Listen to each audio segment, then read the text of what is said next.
let's get one thing straight.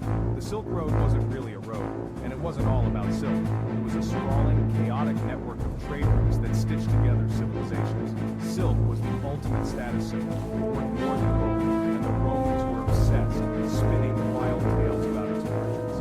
But the real engine of the Silk Road was desire, for beauty, for the exotic, and for the unknown. This was the original global supply chain, powered by ambition, greed, and camel caravans. The Silk Road was built 4,000 miles of deserts, mountains, and steppes, where goods changed hands dozens of times, each transaction adding value and story. To those who lived it, it was simply the road, the only one that mattered. It connected east and west, moving not just luxury goods, but slaves, ideas, and most importantly, food. Think of it as the world's first internet, a network of caravan cities and trading routes where information and beliefs were the most valuable commodities. The real story happened at ground level, in the markets, in the agri, in the sizzle of street food. The Silk Road moved people and habits, not just products. It was a centuries-long conversation between peoples. And the most delicious part of that conversation? Food, ingredients, recipes, and techniques that still shape our meals today. The Silk Road was a revolution served on a clay plate. Silk got the headlines, but spices were the real stars, transforming bland diets into culinary adventures. Imagine a Roman tasting black pepper from India for the first time. Suddenly, food explodes with flavors. Spices like pepper, cinnamon, cloves, nutmeg, and ginger. Imagine the first and status symbols. Their journey was epic. Thousands of miles, countless hands, skyrocketing value. Merchants in Venice were rich trading spices that they brought oceans and deserts. But it wasn't just spices. China sent ceramics and porcelain. Central Asia offered pieces of jade. India exported cotton and gems. Trade flowed both ways.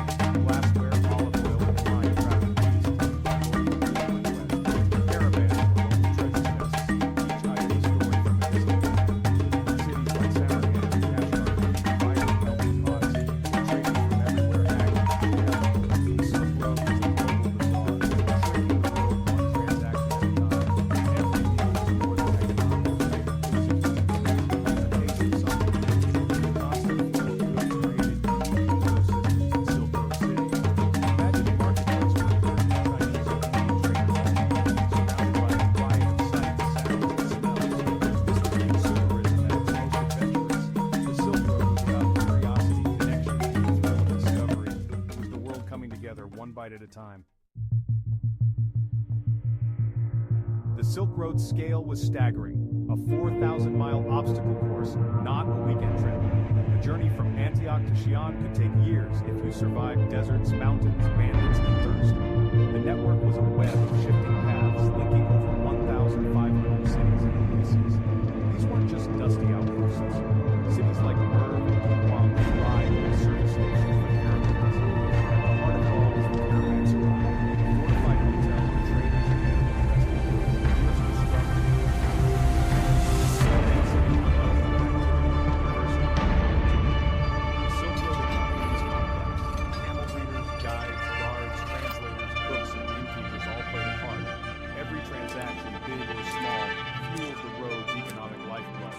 Even a farmer growing alfalfa in an oasis was part of this global system. The Silk Road connected millions, each person a livelihood.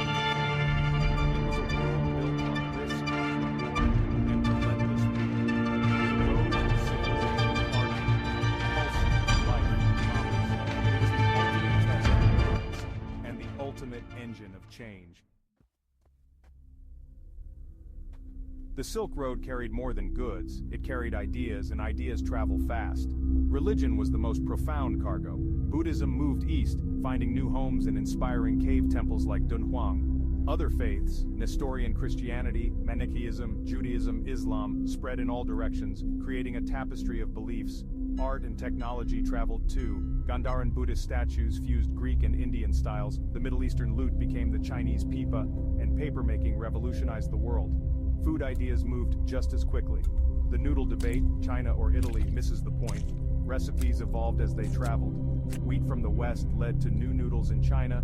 Persian pilaf techniques influenced biryani and paella. The Silk Road was an open-source cookbook, with everyone borrowing and adapting. Musical instruments, cooking methods, and even the concept of the noodle all made the journey. The result? A world where art, faith, and food were constantly reinvented. The Silk Road was a superhighway for creativity. Every stop was a new recipe, a new belief, a new idea. Forget movie banquets. The Silk Road diet was about survival. Food had to be portable, durable, and energy-packed. Dried fruits like dates and apricots and dried meats like lamb jerky were staples. Bread was the heart of every meal. Naan in Persia, flatbreads in China, baked in tandoor ovens or pan-fried, serving as food, plate, and comfort. In cities, the food scene exploded. Street markets sizzled with lamb kebabs, noodle soups like lagman, and savory pastries like samsa. This was fast, cheap, delicious fuel for travelers. Dairy was crucial, especially for nomads. Milk from goats and camels was fermented into yogurt, cheese, and cream. Fermentation preserved nutrition and provided probiotics. Science was a world with questionable sanitation. A hunk of cheese and dry bread might not sound gourmet, but it was life-sustaining. Oasis markets offered sensory overload, smoke, spice, and sizzling meat. The Silk Road's food was every meal was a blend of necessity and creativity. The real key was the variety and adaptability. Survival food was comfort, and comfort food became culture. The Silk Road's cuisine was a testament to resilience and resourcefulness. Recipes are living things. They change as they travel. The Silk Road was a 4,000-mile laboratory for food evolution. Carrots started purple and yellow in Afghanistan, turned orange as they moved west. Fruits like peaches and apricots traveled from China, adopted and renamed by Persians and Romans. Dishes transformed with each stop. A Persian lamb stew might pick up Indian spices, Central Asian noodles, and Chinese vegetables.